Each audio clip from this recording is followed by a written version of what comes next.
Mummy, मेरी Indian culture की book नहीं मिल रही। आपने देखी है क्या?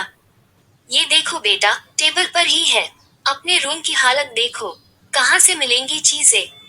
मम्मी, आप अनमैरिड है क्या? गजब बेइज्जती है। ये तुम क्या पूछ रही हो?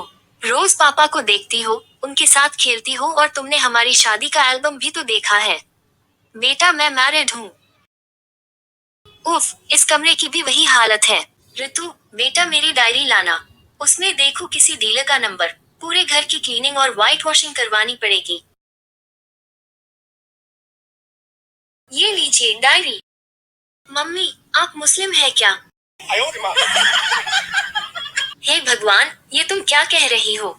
मैं सुबह शाम पूजा करती हूँ, घी का दिया प्रज्वलित करती हूँ, मंत्रों की जाप करती हूँ। ऋतु, मैं क्या, तुम भी हिंदू हो? क्या हुआ मम्मी, आप कुछ परेशान लग रही हैं। अरे बेटा, एक भी डीलर नहीं मिल रहा जो क्लीनिंग के साथ व्हाइट वॉशिंग और वाटर प्रूफिंग का भी काम करे।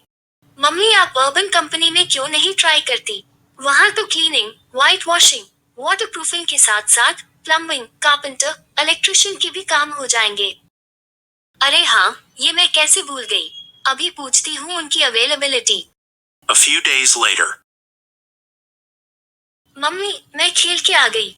ठीक है बेटा, अब अपन मेरे लिए क्राफ्ट का सामान और ड्राइंग कॉपी लेने चले। ठीक है, चलते हैं। चलो। मम्मी आप विधवा है क्या? ऋतु, शुभ शुभ बोलो। तुम्हें कुछ दिनों से देख रही हूँ। अजीब अजीब से सवाल पूछ रही हो। आखिर तुम्हें हुआ क्या है? सॉरी मम्मी, पर जो सवाल आपको सुनने में भी अजीब लग रहे हैं, आजकल आप वैसी ही दिख रही है। आपको देख के समझ ही नहीं आता कि आप मैरिड हैं या अनमैरिड, हिंदू है या मुस्लिम, सुहागिन है, डिवोर्सी है या विडो। घर को क्लीनिंग और व्हाइट वॉशिंग करवा के इतना सुंदर कर लिया है।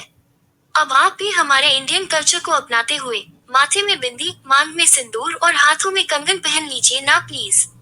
A few moments later. अब चले। एक लख लख परदेसी का, ain't nobody like